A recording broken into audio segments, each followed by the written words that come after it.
देखिए, हम अभी धनबाद में एमएसएमई और बीएसएल के संयुक्त रूप से जॉइंटली यहाँ पर वेंडर डेवलपमेंट प्रोग्राम कम इंटरनेशनल एग्जीबिशन का आयोजन किया गया।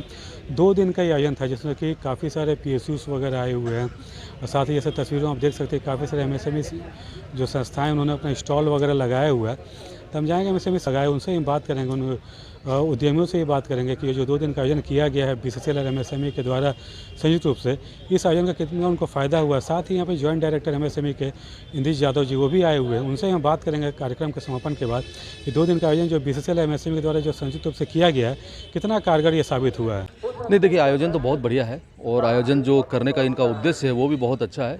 जैसे इन्होंने कहा कि हम लोग इस आयोजन के माध्यम से लोकल वेंडर डेवलपमेंट करेंगे, लोकल वेंडर का डेवलप करेंगे, तो हम लोग को भी बहुत खुशी हुई और हम लोग धन्यवाद भी देना चाहते हैं कि हम लोग को यहाँ पे एक प्लेटफॉर्म भी इन्होंने दिया है कि हम लोग अपने प्रोडक्ट को जो है वो प्रदर्शित कर सकें।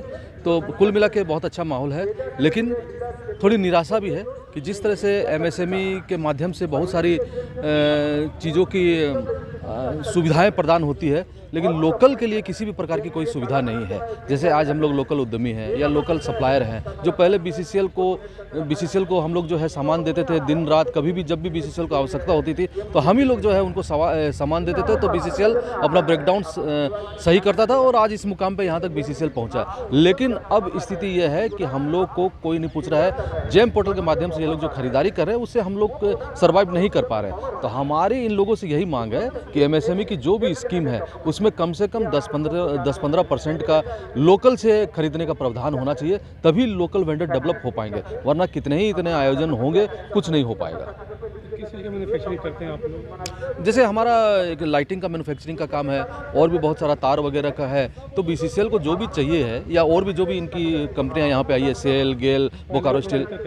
पहले क्या होता था, बीसीसीएल का एक पोर्टल हुआ करता था, उस पोर्टल के माध्यम से ये लोग खरीद करते थे, तो हम लोग सबको यहाँ पे बहुत अच्छी तरीके से अपना सामान भी बेच पाते थे। लेकिन अब क्या है कि जेम पोर्टल के माध्यम से जो होता है पूरे देश के कोने कोने से लोग आ रहे हैं और ऐसे लोग आ रहे हैं जिनके पास में कोई प्रकार का कोई इंफ्रास्ट्रक्चर नहीं है, सिर्फ वो लैपटॉप, कंप्यूटर, अपना इंटरनेट कनेक्शन ये सब लेके बैठे हुए हैं और देखते हैं कि कहाँ मटेरियल अवेलेबल है, कहाँ देना है, और वो उसी हिसाब से बिजनेस करते हैं। लेकिन हम लोग चूँकि यहाँ पे इंफ्रास्ट्रक्चर डेवलप कर रखे हैं, इन्वेस्टमेंट कर रखे हैं, तो हमको उन सब सारी चीज़ों को जोड़ के जब कोट करते हैं तो हम लोग उनसे पीछे हो जाते हैं। हम लोग का जो है मटेरियल कभी भी यहाँ पे L1 नहीं हो पा रहा है। तो वही हमारा कहना है कि ठीक है, वेंडर डेवलप कीजिए आप, बहुत अच्छी बात है, हम लोग भी सहयोग करेंगे, लेकिन लोकल वेंडर के लिए कुछ प्रावधान एमएसएमई के माध्यम से परचेज में होना चाहिए था। परिचय दीजिएगा अपना। मैं प्रभात सुरोलिया, धनबाद जिला डिस्ट्रिक्ट डीलर एसोसिएशन का सचिव हूँ। यह आयोजन काफ़ी सफल रहा और इसमें लगभग 70 के आसपास एमएसएमईज़ ने स्टॉल्स में अपने प्रोडक्ट और सर्विसेज एग्जिबिट किया। लगभग 8 से 10 पीएसयूज़ ने इसमें भाग लिया, जिसमें से 8 पीएसयूज़ ने अपने स्टॉल पे वो कौन से प्रोडक्ट खरीदते हैं, उनका वेंडर रजिस्ट्रेशन प्रोसेस क्या है, इन सारे के बारे में विस्तृत जानकारी डिस्प्ले की। इसके अलावा लगभग 200 से ज़्यादा एमएसएमईज़ ने हमारे तकनीकी सत्र में भी भाग लिया। तकनीकी सत्र लगातार 2 दिन तक चलता रहा, जिसमें कि सरकारी विभाग ने अपनी क्रय प्रक्रिया, वेंडर रजिस्ट्रेशन प्रोसेस, कौन से वो प्रोडक्ट खरीदते हैं, उनका स्पेसिफिकेशन क्या है, उनकी कंडीशंस क्या है, इसके बारे में बहुत ही विस्तृत रूप से जानकारी दी। और हमारे एमएसएमई उद्यमियों ने उनके साथ काफ़ी चर्चा की। जो एमएसएमई उद्यमियों को परेशानी हो रही है, उनको जो दिक्कत महसूस हो रही है, इसके बारे में उन्होंने पूछा, जिसका निदान सरकारी विभाग और पीएसयूज़ के अधिकारियों द्वारा किया गया। और सीपीएसईज़ के अधिकारियों की क्या एक्सपेक्टेशन है, उनके प्रोक्योरमेंट डिपार्टमेंट को क्या चाहिए, इसके बारे में भी एमएसईज़ को काफ़ी डिटेल में जानकारी दी गई। मुझे पूरी उम्मीद है इस कार्यक्रम के बाद एमएसईज़ और पीएसयूज़ आपस में जुड़कर एक सप्लायर और परचेज़र के रूप में डेवलप होंगे और एमएसएमईज़ को नया मार्केट मिलेगा और सीपीएसईज़ को नए वेंडर्स मिलेंगे। भविष्य के लिए एमएसएमईज़ के लिए और क्या कुछ करने जाओगे आप लोग? एमएसएमईज़ के लिए तो हम लोग लगभग जितनी भी हमारी स्कीमें हैं उसको इम्प्लीमेंट करते हैं। भविष्य में और भी प्रक्रियाएं हैं, जैसे जेम पे उनके रजिस्ट्रेशन को करवाना, इसके अलावा एक्सपोर्ट के लिए उनको सपोर्ट करना, इसके अलावा जितने भी हमारे स्टेट गवर्नमेंट के जो प्रोग्राम्स हैं उसको उनके माध्यम से उनको बेनिफिट करवाना। तो इस प्रकार से एमएसएमईज़ के लिए तो हमारा कंटिन्यूस प्रयास रहता है। बहुत सारी योजनाएं हैं जिसको हम इम्प्लीमेंट लगातार कर रहे हैं एमएसएमईज़ के डेवलपमेंट के लिए।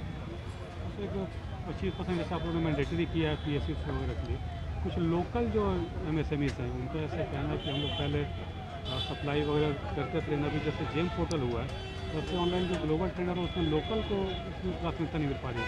जैसे SC ST या फिर महिलाओं के लिए कुछ आप लोगों ने परसेंटेज डिसाइड किया है, तो लोकल और वोकल को प्रमोट करने के लिए उसके लिए कुछ MSME से पहले जो कॉन्सेप्ट था वो ये था कि किसी बड़े CPSUs और गवर्नमेंट डिपार्टमेंट के आसपास एंसिलरीज़ के रूप में MSMEs को डेवलप किया जाता था। उसके आसपास जो MSMEs होती थी उनको वो हैंड होल्डिंग करते थे और वो उन्हीं को सप्लाई करते थे। फिर एक गवर्नमेंट नया इनिशिएटिव की तरह गवर्नमेंट एक मार्केट प्लेस लाया गया जिसमें कि सारे MSEs अपने आप को ऑनबोर्ड कर सकते हैं, अपने प्रोडक्ट और सर्विसेज को डिस्प्ले ऑफर कर सकते हैं। तो इससे एक मार्केट जो है ओपन हो गया है। ग्लोबल तो नहीं कहना चाहिए, इंडियन नेशनल लेवल पे एक मार्केट डेवलप हो गया है। और जहाँ तक वोकल फॉर लोकल की बात हो रही है उसमें हम यही प्रमोट करते हैं कि भारत के जितने भी लोकल प्रोडक्ट हैं उसको बढ़ावा दिया जाए।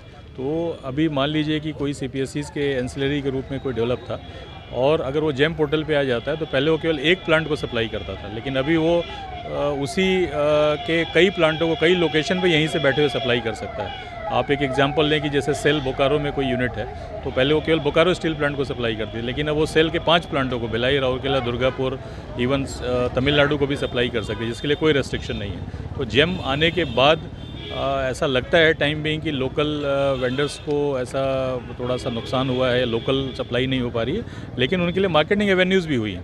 तो मार्केट नया खुल गया है और ये वो बोकारो या धनबाद में बैठे हुए सुदूर तमिलनाडु और केरल के PSUs को भी सप्लाई कर सकते हैं। तो ये दोनों के अपने एडवांटेज हैं। मुझे यही हम MSME को समझाना चाहते हैं कि वो अपने आप को अपग्रेड करें, अपनी क्वालिटी को बढ़ाएं, अपनी कॉस्ट कॉम्पिटिटिवनेस को बढ़ाएं। अपने आप को जब वो डेवलप करेंगे तो उनके लिए पूरे भारत के PSUs और सरकारी डिपार्टमेंट के लिए मार्केट जेम के माध्यम से हो सकता है।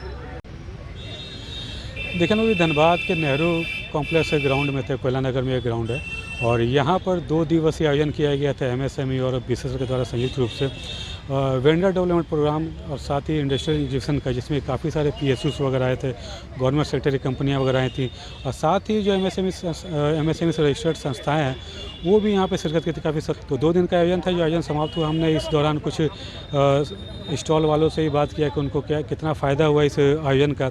साथ ही ज्वाइंट डायरेक्टर MSME के झारखंड के इंद्रेश यादव थी, उनसे भी हमने बात किया कि आयोजन जो था BCSL का MSME का, उसको लेकर उनसे हमने बात की। उन्होंने भी इस आयोजन को सफल आयोजन कहा। साथ ही उन्होंने कहा कि MSME से रजिस्टर्ड जितनी भी संस्थाएं हैं उनके लिए भी भविष्य में MSME इस तरह के कार्यक्रम करते रहेगा। तो फिलहाल के लिए इतना ही। 99 न्यूज़ के लिए धनबाद से दिलशाद खान।